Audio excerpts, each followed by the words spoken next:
Ito ang San Miguel Candaba Road ay isang kalsadang bininyagan ng baha at silyado ng pait ng kasaysayan.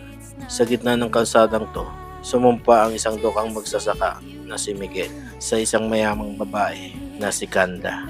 Ang kanilang pag-ibig ay isang lihim na sipayo pagkat ang bawat hakbang ni Miguel sa simento ay tila lapastangan sa yaman ng asindang pagmamayari ng pamilya Kanda.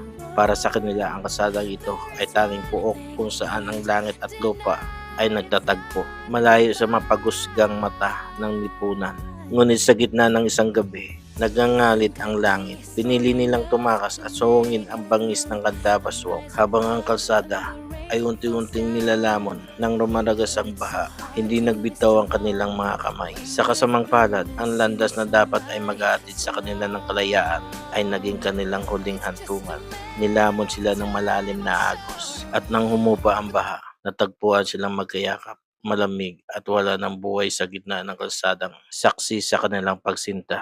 Ang kanilang pagpanaw ang nag-iwan ng sumpa at aras sa landas na ito na ang pag-ibig nila Miguel at Kanda ay kailanman hindi nalunod. Bagkus ay naging bahagi ng pundasyon ng bawat simentong dinadaanan natin ngayon.